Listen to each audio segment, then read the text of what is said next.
अस्सलामुअलैकुम and welcome to my channel novels कहानी। अगर आप लोग मेरे चैनल पर नए हैं तो काइंडली मेरे चैनल को सब्सक्राइब कर दीजिए और बेल नोटिफिकेशन को ऑन कर दीजिए ताकि जब भी मेरी कोई वीडियो आए आपको उसकी नोटिफिकेशन मिल जाए। और लाइक एंड कमेंट्स के थ्रू आप अपनी राय से हमें आगाह कर सकते हैं। तो आइए चलकर सुनते हैं जिस्म जहाँ पर खौफ की लहर दौड़ाती एक नाकाबिले यकीन कहानी, खूनी फ्लैट पार्ट 2।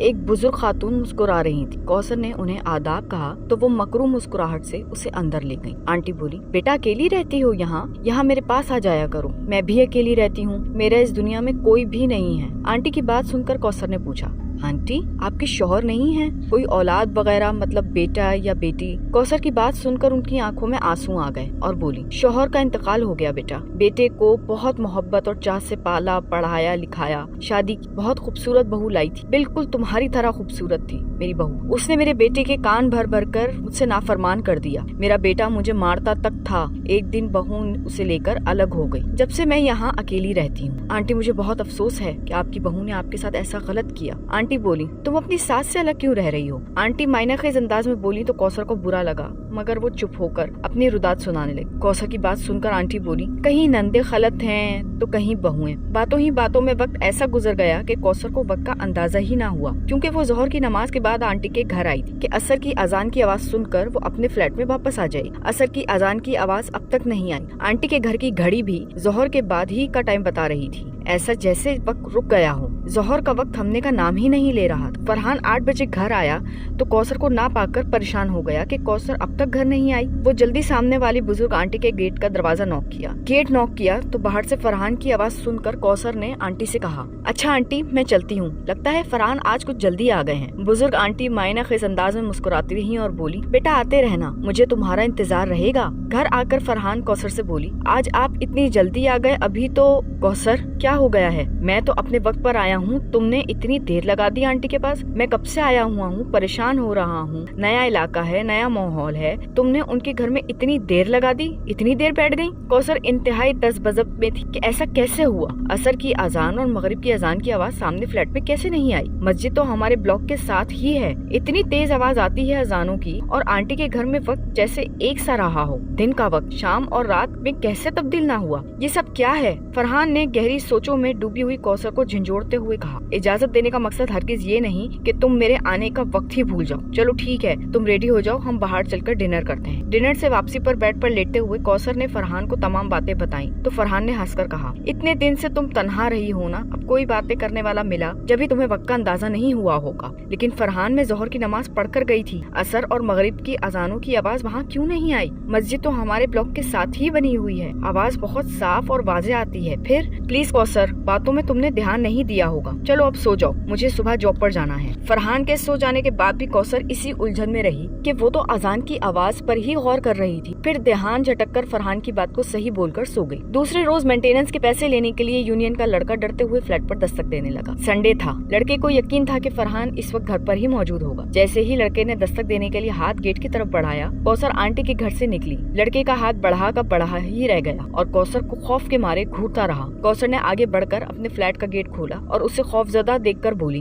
तुम मेंटेनेंस के पैसे लेने आए हो ना, यही रुको, मैं पैसे लेकर आती हूँ। लड़के ने पलटकर आंटी के फ्लैट को देखा और सरपट दौड़ता हुआ वहाँ से भाग गया। तो कौसर को अजीब हैरत हुई इस लड़के की इस हरकत पर। कौसर ने फरहान को बताया तो फरहान भी हैरान होकर बोला, ओके मैं खुद दे दूंगा मेंटेनेंस के पैसे, अभी तुम रेडी हो जाओ, मैं तुम्हें तुम्हारी अम्मी के घर लेकर चलता हूँ मिलवाने के लिए। संडे का सारा दिन घूमने फिरने की वजह से फरहान मेंटेनेंस के पैसे ना दे सका। अगले दिन जॉब पर चला गया। कौसर घर के कामों से फारिग होकर आंटी के पास चली गई। आज फिर वक्त का एहसास ना हुआ और ना ही अजानों की आवाज सुनाई दी। वक्त दिन का ही लग रहा था। रात ऑफिस से फरहान आया, अभी कंपाउंड में अपनी कार पार्क कर ही रहा था, जो कि एक बुजुर्ग इसी फ्लैट के रिहायशी थे। आकर फरहान से गोया हुए, बेटा कल मेरा बेटा आपके फ्लैट पर मेंटेनेंस के लिए पैसे लेने आया था, कल जल्दबाजी में वो सीढ़ियों से गिर गया। ओह अंकल, उसे ज्यादा चोट तो नहीं आई? वो ठीक तो है ना? ये ले पैसे। फरहान अफसोस करते हुए बोला। मेंटेनेंस के पैसे रखने के बाद बुजुर्ग बोले, मेरे बेटे ने बताया कि तुम्हारी बीवी को सामने फ्लैट से आते देखा, उस फ्लैट का गेट खुला देखा, वहाँ तुम्हारी बीवी को किसी से बातें करते देखा था। फरहान हैरान होते हुए बोला, जी अंकल, सामने फ्लैट में एक बुजुर्ग खातून अकेली रहती हैं। उन्होंने मुझे कहा कि अपनी बीवी को मेरे पास भेज दिया करो, कुछ उसकी और मेरी तन्हाई खत्म हो जाएगी, इसलिए मेरी वाइफ अक्सर उनके पास चली जाती है। क्यों अंकल, सब खैरियत तो है ना? आप इस तरह क्यों पूछ रहे हैं मुझसे? अंकल ने बोला, बेटा इस औरत को गुजरे हुए 6 साल हो गए हैं। उस औरत की रूह ही है जिसकी वजह से कोई उस ब्लॉक में नहीं रहता। तुम्हारी बीवी को वो नुकसान पहुंचा सकती है क्योंकि उसकी बहू बहुत जालिम औरत थी। उसके बेटे को अपने साथ लेकर चली गई। ये औरत यहाँ मर भी गई। हम सब फ्लैट वालों ने मिलकर उसकी तदफीन की, मगर उसकी रूह अक्सर हम सब फ्लैट वाले को नजर आती है, इसलिए डर के मारे कोई वहाँ नहीं जाता। अगर कोई नया जोड़ा इस ब्लॉक में शिफ्ट हो जाता है तो उसे वो औरत नुकसान पहुँचाती है और अपनी बहू का बदला उनसे लेती है। बेटा वो तुम्हारी बीवी को भी अपनी जालिम बहू का तुम्हारी बीवी से भी अपनी जालिम बहू का बदला लेगी, उसे नुकसान पहुंचाएगी। फरहान परेशान होते हुए बोला, अंकल मेरी बीवी तो अब भी इसी बदरू के साथ होगी, कहीं वो उसे नुकसान न पहुंचा दे, मैं क्या करूं? बुजुर्ग ने अपनी जेब से एक तावीज निकाला और पानी की एक छोटी बोतल निकालकर फरहान को देते हुए कहा, ये लो पानी, इस बदरू पर फेंक देना और तावीज अपनी बीवी के गले में डाल देना और जल्दी से उस फ्लैट से बाहर आ जाना और अपना फ्लैट भी छोड़ दो यहाँ से। फरहान जल्दी जल्दी अपने फ्लैट की तरफ बढ़ने लगा। पहले देखा कि कौसर अपने फ्लैट पर है या नहीं, पर कौसर अपने फ्लैट पर नहीं थी।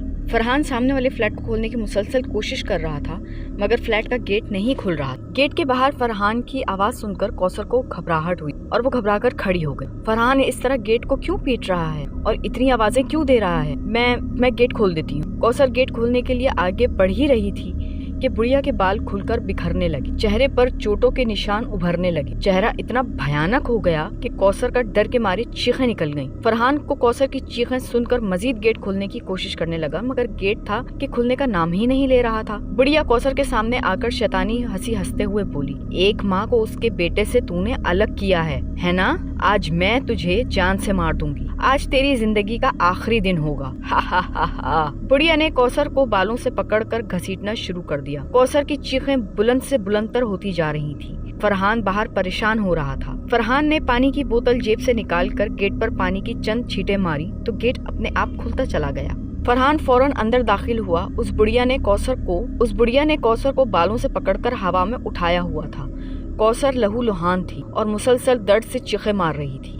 फरहान कौसर को इस हालत में देखकर चीख पड़ा, फिर जल्दी से पानी की बोतल से चुल्लू में पानी भरा और बुढ़िया पर छींटे मारी तो बुढ़िया ने चीखना शुरू कर दिया और कौसर को जमीन पर छोड़ दिया। कौसर जमीन पर झटके से गिरी तो जल्दी से फरहान ने तावीज कौसर के गले में डाल दिया और उसे अपनी बाहों में समेट कर उठाया और बाहर निकल आया। फरहान के बाहर निकलते ही गेट अपने आप बंद हो गया। बुढ़िया इंतहाई दर्दनाक आवाजों से चीखती रही, रोती रही, चिल्लाती रही। इसकी दर्दनाक आवाजें कानों को फाड़ देने वाली थी। फरहान कौसर को लेकर हॉस्पिटल पहुंच गया। फिर उसके वालिद जफर साहब और वालदा परवीन फौरन ही हॉस्पिटल पहुंचे और फरहान और कौसर से अपनी साबका बातों की माफी मांगने लगे। जफर साहब बोले, फरहान बेटा मुझे माफ कर दो, तुम मेरे अकलौते बेटे हो, मैंने तुम्हारे साथ अच्छा नहीं किया। मेरा कारोबार में भी काफी नुकसान हो गया और बेटा भी नाराज हो गया और साथ ही नहीं रहा। प्लीज बेटा घर वापस आ जाओ। अब्बा मैं घर वापस आ जाऊंगा, मगर कौसर को तलाक नहीं दूंगा और ना ही मैं दूसरी शादी करूंगा। फरहान की बात पर उसकी वालदा बोली, कौसर जैसी अच्छी बहू और कोई हो ही नहीं सकती। जब तुम्हारी खाला ने देखा कि हमें कारोबार में नुकसान हो गया है तो उन्होंने हमारा साथ छोड़ दिया। वो लोग तो बस अच्छे वक्तों के ही साथी थे। हमें पता चल चुका है कि असल दौलत तो तुम दोनों हो हमारी। कौसर बेटा तुम भी हमें माफ कर दो, हमने तुम्हें बहुत दुख दिए हैं। ये सुनकर कौसर मुस्कुराकर बोली, अम्मी माफी ना मांगे, अब हम सब एक साथ रहेंगे। चले ना अब हम घर चलते हैं। इसी वक्त डॉक्टर अंदर आई और आकर बोली, मिस्टर फरहान अपनी बीवी को अब संभाल कर रखिएगा, बहुत एहतियात करनी है आपको, किसी भी किस्म की बद एहतियाती ना हो, इनका बहुत ख्याल रखिएगा। अल्लाह ने करम कर दिया कि आपकी वाइफ और बेबी दोनों खैरियत से हैं, बस उनके खाने पीने का ख्याल ज्यादा रखें। डॉक्टर की बात सुनकर फरहान की वालदा हैरान और खुश होकर बोली, अल्लाह तेरा लाख लाख शुक्र है, हमारी बहू पर करम किया और हमें खुशियों से मालामाल किया। बेटा फरहान घर चलते हुए मिठाई जरूर ले लेना। ये सुनकर डॉक्टर ने मुस्कुराकर कहा, जी इनका बहुत ज्यादा ख्याल रखिएगा। फिर एक मर्तबा सबने अल्लाह का शुक्र अदा किया। मुश्किलात के बाद आखिर सब एक हो गए थे और खुशी उनके दामन में थी।